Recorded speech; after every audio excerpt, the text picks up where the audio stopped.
전능하사 천지를 만드신 하나님 아버지를 내가 믿사오며 그 외아들 우리 주 예수 그리스도를 믿사오니 이는 성령으로 잉태하사 동정녀 마리아에게 나시고 본디오 빌라도에게 고난을 받으사 십자가에 못 박혀 죽으시고 장사한 지 사흘 만에 죽은 자 가운데서 다시 살아나시며 하늘에 오르사 전능하신 하나님 우편에 앉아 계시다가 조리로서 산 자와 죽은 자를 심판하러 오시리라. 성령을 믿사오며 거룩한 공회와 성도가 서로 교통하는 것과 죄를 사하여 주시는 것과 몸이 다시 사는 것과 영원히 사는 것을 믿사옵나이다. 아멘. 85장입니다. 찬송가 85장입니다.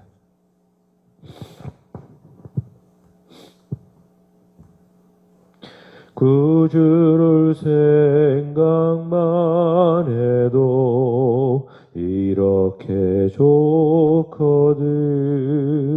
주 얼굴 배울 때에야 얼마나 좋으랴. 만민의 구주 예수의 귀하신 이름은 천지에 있는 이름 중 비할 데 없도다. 자매게 하는 자에게 소망이 되시고 구하고 찾는 자에게 기쁨이 되신다. 예수의 넓은 사랑을 어찌 다 말하랴. 주 사랑 받은 사람만 그 사랑 알도다. 사랑의 구주 예수여 내 기쁨 되시고 이제로부터 영원히 영광이 되소서.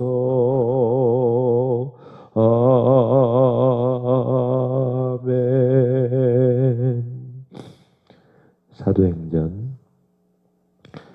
22장 22절부터 29절까지입니다. 사도행전 22장 22절부터 29절까지. 이 말하는 것까지 그들이 듣다가 소리질러 이르되 이러한 자는 세상에서 없애버리자 살려둘 자가 아니라 하여 떠들며 옷을 벗어 던지고 티끌을 공중에 날리니 천부장이 바울을 영내로 데려가라 명하고 그들이 무슨 일로 그에게 대하여 떠드는지 알고자 하여 채찍질하며 신문하라 한데 가죽줄로 바울을 매니 바울 곁에 서 있는 백부장더러 이르되 너희가 로마 시민된 자를 죄도 정하지 아니하고 채찍질할 수 있느냐 하니 백부장이 듣고 가서 천부장에게 전하여 이르되 어찌하려느냐. 이는 로마 시민이라 하니 천부장이 와서 바울에게 말하되 내가 로마 시민이냐 내게 말하라. 이르되 그러하다. 천부장이 대답하되 나는 돈을 많이 들여 이 시민권을 얻었노라. 바울이 이르되 나는 나면서부터다 더라 하니 신문하려던 사람들이 곧 그에게서 물러가고 천부장도 그가 로마 시민인 줄 알고 또 그 결박한 것 때문에 두려워하니라. 아멘. 사도행전 22장 1절부터 21절까지 새벽에 확인을 했죠. 이 말씀은 예루살렘에 도착한 바울의 변증입니다. 아시아로부터 온 유대인들이 있었는데 그들은 바울이 율법을 어기고 할례를 금하고 성전을 더럽혔다. 그렇게 오해를 하고 착각을 하고 바울을 죽이려고 했습니다. 그렇게 외쳤는데 그들을 향해서 바울이 변증한 내용이 22장 1절부터 21절까지 나와 있습니다. 두 가지로 요약을 할 수가 있는데, 첫 번째로 자신도 그 바울을 죽이려고 하는 그 유대인들처럼 가장 순수한 유대인으로서 율법의 엄한 교훈을 받고 하나님께 대하여 열심히 있었던 사람이었다라고 하는 거고, 두 번째로는 그러나 하나님의 은혜로운 선택과 예수 그리스도의 나타나심으로 예수님과의 만남을 통하여 변화가 되어서 이제는 예수님을 이방인들에게 전하는 자가 되었다라고 전하는 겁니다. 이것이 바로 1절부터 21절까지 바울의 변증이라고 할 수 있는데, 자, 이렇게 전하자 22절 보시면은 이 말하는 것까지 그들이 듣다가 이렇게 이야기를 하고 있습니다. 이 말하는 것은 무엇인가 하면 앞절이죠. 이방인에게로 보내리라 하였느니라. 내가 너를 이방인에게로 보내리라 하였느니라. 이것을 말했는데, 이 말하는 것까지 그들이 듣다가 소리를 지르면서 말하기를 바울을 세상에서 없애버리자, 살려둘 자가 아니라 바울을 죽이자라고 한 목소리를 내고 있습니다. 당시 유대인들은 매우 배타적이고 그리고 편협한 선민 사상을 가지고 있습니다. 무슨 말인가 하면 구원이라고 하는 것은 오직 자신들만 받는다라고 착각을 했습니다. 그래서 이방인들을, 자신들을 제외한 모든 민족들을 이방인들이라고 이야기를 했는데, 이방인들을 개로 비유를 하고 또 지옥의 땔감으로 생각을 했습니다. 구원은 오직 이스라엘 백성들만, 자신들만 받는다. 이방인들은 구원을 받을 수 없다. 그렇게 이제 생각을 했죠. 그렇지만은 바울은 그렇지 않다라는 겁니다. 물론 예수님을 만나기 전에는 그도 같은 생각을 가지고 있었지요. 그러나 다메섹 도상에서 예수님을 만난다고 다음에는 그의 생각이 바뀌어졌는데, 하나님은 유대인이나 이방인이나 차별 없이 택하신 자를 은혜로 구원을 하신다. 그렇게 이제 전하는 겁니다. 그런 어떤 바울의 말이 유대인들의 마음을 아주 불편하게 했고, 이런 사람을 살려두어서는 안 된다라고 하면서 바울을 죽이려고 했던 것이죠. 누가복음 4장 25절부터 29절까지 예수님께서도 이방인의 구원에 대하여 말씀을 하셨습니다. 예수님께서 이 세상에 오신 목적은 유대인을 구원할 뿐만이 아니라 이방인들도 구원하기 위해서이다. 예수님께서 그렇게 말씀을 하셨죠. 그래서 당시 유대인들은 예수님을 배척하고 죽이려고 했습니다. 그들의 종교는요, 유대교입니다. 유대교에 속한 사람들이 예수님을 죽이려고 하는 겁니다. 오늘 본문도 마찬가지죠. 유대교인들이 그 편협하고 그 아주 잘못되어진 선민 사상에 사로잡힌 유대교인들이 바울을 죽이려고 했던 것입니다. 예수님에게도 마찬가지예요. 여러분, 유대교는 세상의 종교입니다. 종교인데, 이 종교는 구등 종교든 하등 종교든 결국 종교가 이 세상에 존재하는 목적은 무엇이냐? 사람들이 왜 종교를 만들었느냐? 물론 기독교도 이제 종교인데, 종교 학상으로 종교에 들어가는 거지, 저는 개인적으로 기독교를 종교라고 말하고 싶지 않습니다. 기독교는 생명입니다. 생명. 그러나 종교 학적으로 보면은 종교로 들어가는 게 기독교다. 그렇게 말할 뿐이죠. 사람들이 죄의 문제를 어떻게 하면 해결을 할 수 있을까? 그래서 어떻게 하면 생명을 얻을 수가 있을까? 그에 대한 대답이 뭐냐? 그게 종교라는 거예요. 그래서 종교는 사람을 죽이는 데에 목적이 있는 것이 아니라 사람을 살리는 데에 종교가 그 목적을 가지고 있습니다. 그렇지만 유대교의 이 유대인들, 오늘 본문에 나오는 이 유대인들, 예수님을 죽이려고 했던 그 유대인들은 그렇지 않죠. 이 사람들이 과연 종교인일까? 정말 잘못되어 있습니다. 종교의 본 모습이 잃어버린 것이죠. 그들이 얼마나 편협한지, 얼마나 이기적인지, 그리고 얼마나 악한지 바울을 한 목소리로 죽이려고 하는 모습을 통해서 잘 보여주고 있습니다. 예수님은 살리러 오신 분이십니다. 요한복음 10장 10절의 말씀 보시면은 내가 온 것은 왕으로 생명을 얻게 하고 더 풍성히 얻게 하려는 것이니라. 예수님은 죽은 사람을 살리기 위해서, 우리를 살리고 더 살리기 위해서 이 세상에 오신 분이 바로 예수님이시다. 그래서 기독교는 살리는 종교예요. 살리는 종교. 죽은 영혼을 복음을 통해서 살리는 종교가 기독교이다. 그래서 복음을 들으면 살아나요. 에스겔 37장에 마른 뼈가 하나님의 말씀으로 살아나는 것처럼 하나님은 복음을 통해서, 예수를 통해서 죽은 영혼을 살리시는 겁니다. 바울이 전한 복음도 살리는 복음이었습니다. 유대인이나 이방인이나 모두 살리기 위해서 사도 바울은 자신의 목숨을 걸고 복음을 전했습니다. 참 종교는 예수님이십니다. 그의 복음. 그것은 여기 유대인처럼 사람을 죽이는 게 아니라 살리고 또 살리는 것이다. 그것이 바로 예수 그리스도의 복음, 바울이 전했던 복음이다. 그러므로 우리는 때를 얻든지 못 얻든지 사람을 살리는 예수님, 사람을 살리는 그 복음을 힘써 전해야 될 줄로 믿습니다.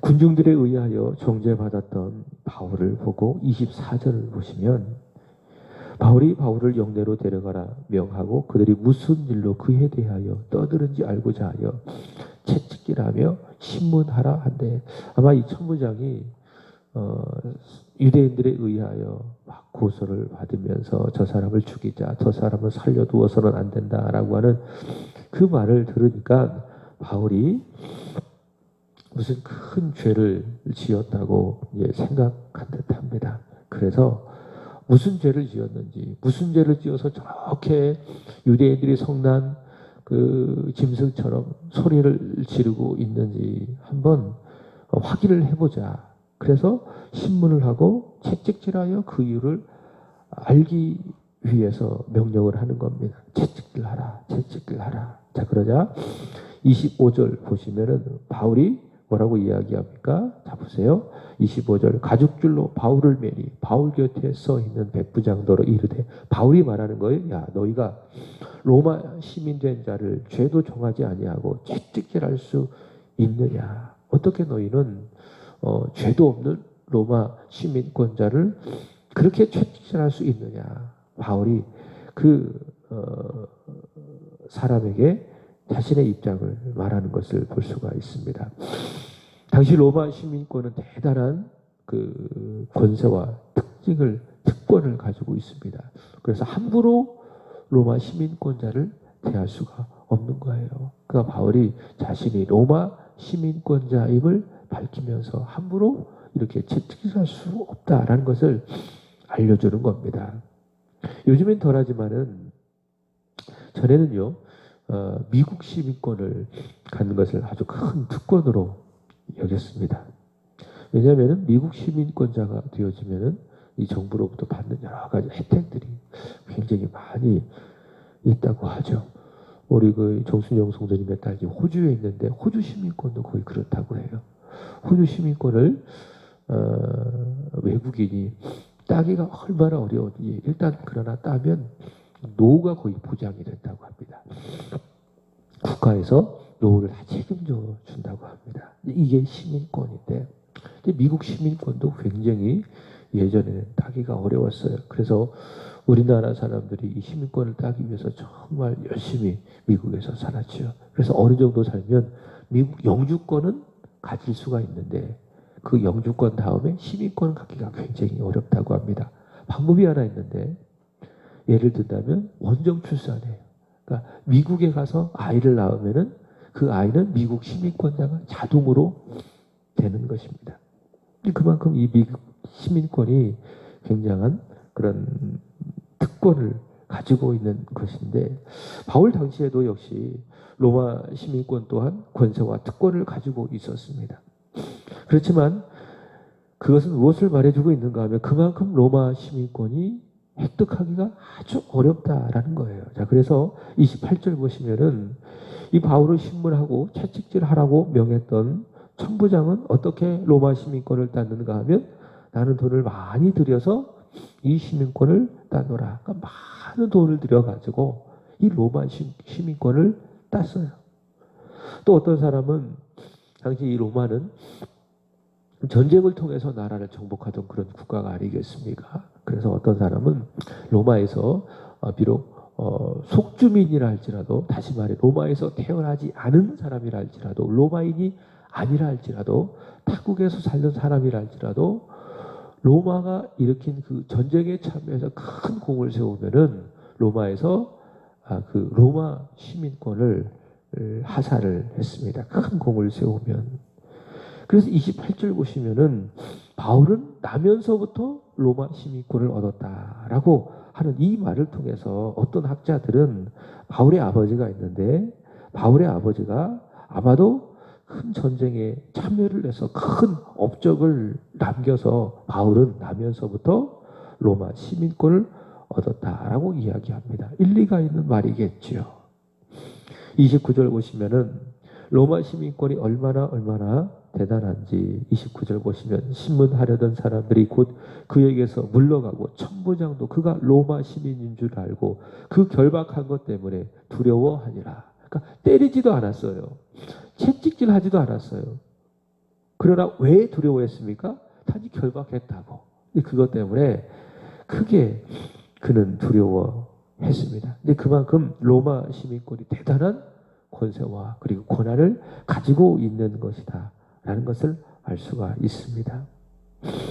요한복음 1장 12절의 말씀을 보시면 이렇게 이야기합니다. 영접하는 자, 곧 그 이름을 믿는 자들에게는 하나님의 자녀가 되는 권세를 주셨다. 이렇게 이야기합니다. 아주 유명한 말씀이죠. 내가 예수 그리스도를 내 마음으로 믿으면, 영접이라는 것은 받아들인다는 거예요. 예수님께서 오셨을 때 그분을 받아들인다는 거예요. 그러면 그분을 받아들이면은 그 이름을 믿으면 하나님의 자녀가 되는 권세를 주신다. 바꾸어 말하면은 예수를 믿는 사람들에게 시민권을 주신다는 거예요. 바울이 태어나면서부터 로마 시민권자가 되었던 것처럼 예수를 믿으면은 시민권을 주시는데 로마 시민권이 아니라 천국의 시민권을 주신다. 누구에게? 예수를 영접하는 사람에게.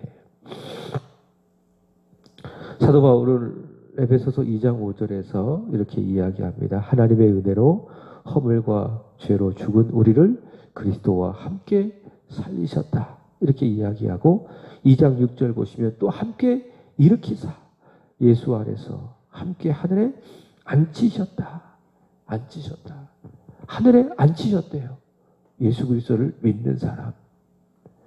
그래서 이 땅에 살지만은 천국 시민권을 가진 자가 되었다. 그 말이에요. 그게 그리스도와 함께 하늘에 앉혔다라고 하는 말씀의 의미입니다.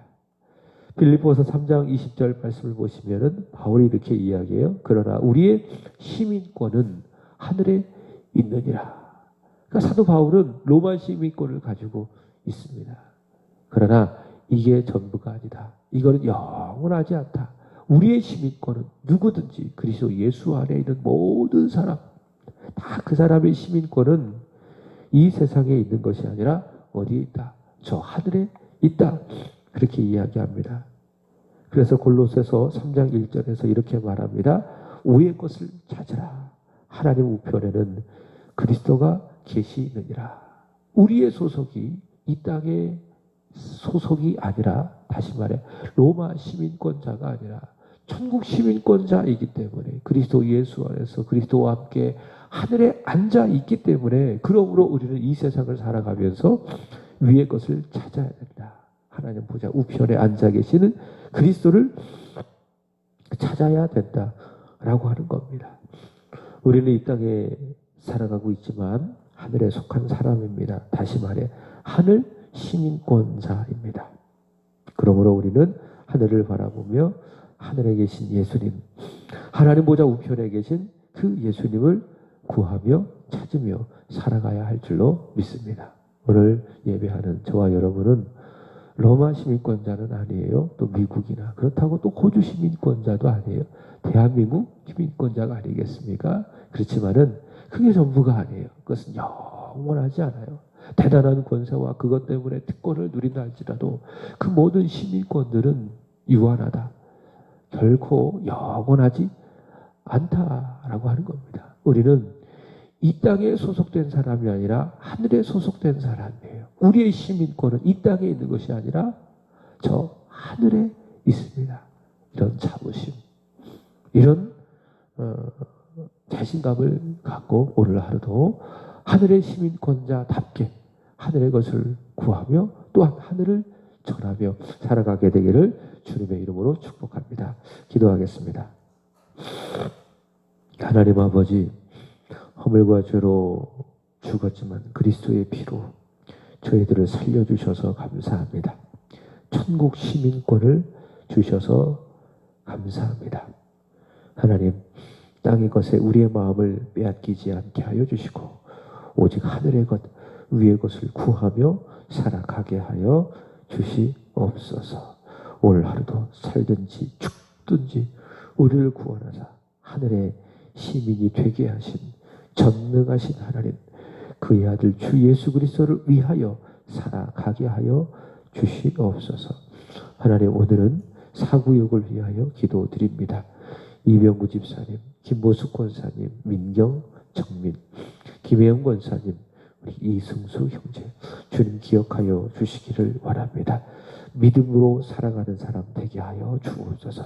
하나님을 신실하게 변함없이 예배하는 예배의 사람이 되게 하여 주시옵소서. 그리하여 세상을 이기고 다스리는 믿음의 승리자들이 되게 하여 주옵소서. 특별히 경영하는 일터와 사업 위에 우리 하나님이 부어주시는 은혜와 축복이 있게 하여 주옵소서. 주 안에서 잘 되고 형통하여서 주님 나라와 교회를 위하여 쓰임받는 우리 집사님, 권사님, 그리고 사업의 터전이 되게 하여 주시옵소서. 오늘 하루도 우리 주님의 손에 하루를 맡겨드리오니 선한 길로 인도하여 주시고 특별히 오전의 전도를 통하여 생명의 그리스도의 복음이 마음껏 이 지역 가운데에 전해지게 하여 주옵소서.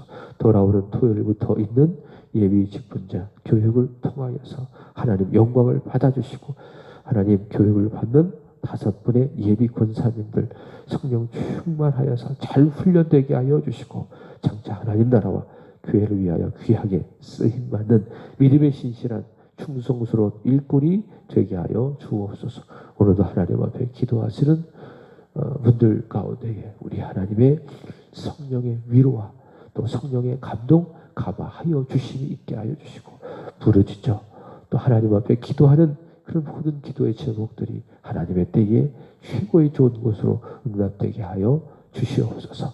예수님의 이름으로 기도합나이다. 아멘.